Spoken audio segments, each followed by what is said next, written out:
একদিকে তুষার ঝড়, অন্যদিকে দাবদাহ। প্রকৃতির এই অদ্ভুত বৈপরীত্যে বিপর্যস্ত যুক্তরাষ্ট্র। ভয়াবহ আবহাওয়ায় প্রাণহানি, ফ্লাইট বাতিল ও বিদ্যুৎ বিপর্যয়ে স্থবির জনজীবন। জলবায়ু পরিবর্তনের প্রভাব কতটা ভয়ঙ্কর হতে পারে তারই বাস্তব চিত্র এখন চোখের সামনে। একদিকে হিমাঙ্ক ছোঁয়া হাড় কাঁপানো তুষার ঝড়, অন্যদিকে রেকর্ড ভাঙা তীব্র দাবদাহ।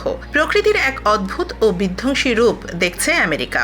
গত কয়েকদিনের এই চরম আবহাওয়ায় এখন পর্যন্ত অন্তত ৮ জনের প্রাণহানির খবর পাওয়া গেছে এবং জনজীবন পুরোপুরি স্থবির হয়ে পড়েছে।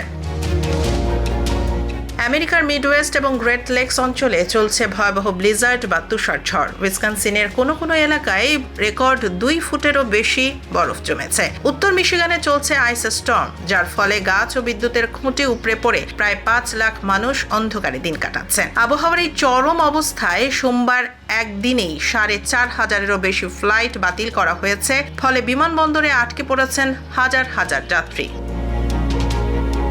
টেক্সাস থেকে নিউ ইয়র্ক পর্যন্ত প্রায় ৮টি অঙ্গরাজ্যে ঘন্টায় ৭০ মাইলেরও বেশি বেগে বিধ্বংসী ঝড়ো হাওয়া বয়ে গেছে। ওহাইওতে ঝড়ের তীব্রতায় হাইওয়েতে চলন্ত ট্রাক উল্টে যাওয়ার মতো ভয়ঙ্কর দৃশ্য দেখা গেছে। এমনকি ওয়াশিংটন ডিসি এবং ফিলাডেলফিয়ার মতো বড় শহরগুলোতেও টর্নেডোর সতর্কতা জারি করা হয়েছে।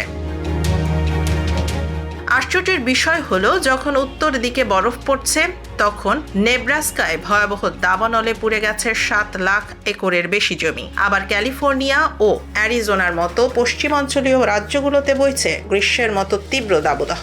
সেখানে তাপমাত্রা ১০৯ ডিগ্রি ফারেনহাইট ছাড়িয়ে যাওয়ার পূর্বাভাস দেওয়া হয়েছে, যা মার্চের ইতিহাসে সর্বকালের রেকর্ড। একই সময়ে বরফ, টর্নেডো আর তীব্র গরম। আবহাওয়ার এমন বৈপরীত্য সচরাচর দেখা যায় না। জলবায়ু পরিবর্তনের এই ভয়াবহ প্রভাব মার্কিন নাগরিকদের জীবনকে এখন এক অনিশ্চিত সংকটে ফেলে দিয়েছে।